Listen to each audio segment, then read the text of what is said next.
Laisse-moi te présenter ces livres, bien la romance, bien trigger warning, parfait pour la saison qu'il faut absolument que tu lises. Elle couche avec un mec pour lui voler son identité, le mec la retrouve, la séquestre, la fout dans un phare au milieu de l'océan, en plein milieu de requins blancs, et devient littéralement son pire cauchemar. Un phénomène littéraire qui enflamme les réseaux sociaux et s'impose dans les rayons des librairies. Un genre littéraire qui intrigue, séduit et interroge sur notre rapport aux émotions fortes, aux limites du désir et aux frontières du consentement. Des millions de lectrices se plongent dans ces récits où les limites du désir et de la domination se brouillent dangereusement. Mais pourquoi ce genre rencontre-t-il un tel succès, notamment auprès d'un jeune public ? Est-il un simple exutoire fictionnel ou le reflet de tendances sociétales bien plus profondes? Dans cette vidéo, nous allons explorer la dark romance sous toutes ses facettes et nous tenterons de comprendre ce qui fait la force et la controverse de ce phénomène littéraire.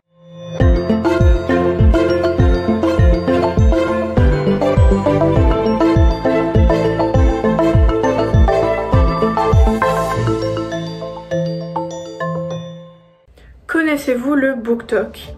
Eh bien, c'est inévitablement grâce à cette communauté TikTok que la dark romance est passée des étagères cachées, inatteignables dans les librairies, aux vitrines best-sellers et catégories meilleures ventes. Ces romans circulent beaucoup dans des communautés en ligne et c'est ce qui leur a permis de connaître un si grand succès. Sur TikTok, sur le BookTok, des milliers de vidéos parlent de ces romans et partagent des extraits. Les lectrices échangent donc entre elles dans un espace où l'émotion est ce qui prime dans leur lecture. Cet espace communautaire crée un endroit où les romans sont discutés en dehors des circuits traditionnels. Les jeunes lectrices se réapproprient les récits propulsant des titres qui n'auraient jamais connu un tel succès sans les réseaux sociaux. Cette viralité explique en grande partie pourquoi des titres comme Captive ont été lus par des milliers de personnes avant même leur publication officielle. Les chiffres et les classements ne mentent pas. La dark romance s'est imposée dans le paysage littéraire. Il faut maintenant se demander si ce milieu traditionnel et élitiste va accepter son succès et partageront les étagères meilleures ventes des librairies. La dark romance est devenue la poule aux œufs d'or des maisons d'édition. En 2023, la new romance représentait 7% du marché du livre en France, avec 6 millions de livres vendus, et une part non négligeable provenait de la dark romance. Le troisième opus de la saga Seasons de Morgane Moncomble est arrivé premier des ventes, bien avant les romans de Guillaume Musso ou Joël Dicker. Pourtant difficile de rivaliser avec ces monuments de la littérature contemporaine. Longtemps mise de côté, la dark romance est donc aujourd'hui présente dans toutes les librairies et médiathèques, et a même son salon, le salon New Romance à Lyon, qui est devenu un rendez-vous incontournable pour les fans du genre, devenus de plus en plus nombreux. Le succès de 50 nuances de Grey en 2011 avait déjà ouvert les portes de la littérature New Romance, jouant avec les limites de l'acceptable. Mais les premiers véritables succès de la dark romance sont arrivés en 2020. À côté de Captive, on peut citer 365 jours de Blanka Limpinska, publié en 2021 et qui raconte l'histoire de Laura, une jeune femme kidnappée par un mafieux sicilien et qui lui donne 365 jours pour tomber amoureuse de lui. Mais ce qui inquiète et qui fait parler, c'est l'âge des lectrices de la dark romance, qui sont également, comme les autrices, pour la plupart du temps, des femmes. Avec leur couverture colorée et attractive, les romans de dark romance sont souvent confondus avec la littérature jeunesse destinée aux adolescents. De plus, de nombreuses autrices ont débuté sur internet, et notamment sur la plateforme Wattpad, permettant à de jeunes auteurs de faire découvrir leurs écrits. Principalement fréquentée par des adolescents et jeunes adultes, c'est sur Wattpad que les premières communautés autour de la dark romance ont vu le jour. Le succès de la dark romance est alors controversé, particulièrement car elle est vue comme contradictoire avec l'ère post-MeToo et les débats d'aujourd'hui liés à l'égalité des sexes, au consentement et aux violences faites aux femmes. Les messages véhiculés par la dark romance inquiètent donc, et amènent aussi certains à s'interroger sur les motivations des lectrices. Pourquoi lire un livre remettant en question ses propres droits dans une ère post-MeToo? Selon Magali Biger, maîtresse de conférences en sciences de l'information et de la communication à l'université de Franche-Comté, beaucoup de lectrices voient, dans la dark romance, une zone safe pour explorer des émotions fortes tout en gardant le contrôle. Elle permet d'explorer des dynamiques de pouvoir et de soumission tout en restant dans un cadre purement fictionnel. Il s'agit parfois d'explorer certains fantasmes, mais de façon sécurisée. Les jeunes filles ne sont pas contraintes dans leur lecture, elles peuvent donc choisir d'arrêter de lire à tout moment. Pour certains, la dark romance constitue aussi une première approche aux relations amoureuses et sexuelles. Le problème, c'est que, comme on l'a vu, ces romans véhiculent des schémas problématiques en glorifiant les relations malsaines.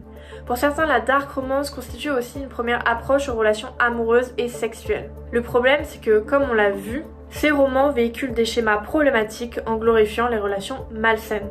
Néanmoins, la plupart des lectrices interrogées semblent prendre du recul vis-à-vis de leur lecture. Elles considèrent la dark romance comme un pur divertissement et non comme un modèle à suivre. Pour Maëlle, 18 ans, il est clair que si un garçon se comportait avec elle comme les héros de dark romance se comportent avec leur partenaire, elle se barrait direct. La jeune femme explique clairement faire la dissociation entre ce qu'elle lit et la réalité. On peut néanmoins noter que l'impact de la dark romance sur la vision des relations amoureuses n'est nécessairement pas le même en fonction de la maturité du lecteur ou de la lectrice. Pour Pomme, 15 ans, il est seulement un peu dommage que la dark romance représente parfois trop l'homme comme supérieur. Si une partie du lectorat parvient à distinguer clairement fiction et réalité, il existe un risque que d'autres, plus influençables, assimilent ces représentations comme un modèle relationnel acceptable, voire désirable. Cécile Maïfer, ce matin, c'est une chronique sur une mode littéraire inquiétante. Une mode qui envahit les bibliothèques et surtout l'esprit de nos adolescentes, la dark romance. Comme le montre l'essai « Désirer la violence » de Laure Murat, nous vivons dans une culture où la violence est érotisée, romantisée. Ces fictions exploitent ce terrain fertile en glorifiant des figures masculines toxiques et en suggérant que, comme dans La Belle et la Bête, l'amour pourrait sauver des relations abusives. Ces représentations ne sont pas anodines, elles participent à la reproduction de la culture du viol. Et alors, que peuvent faire les parents face à ce phénomène ?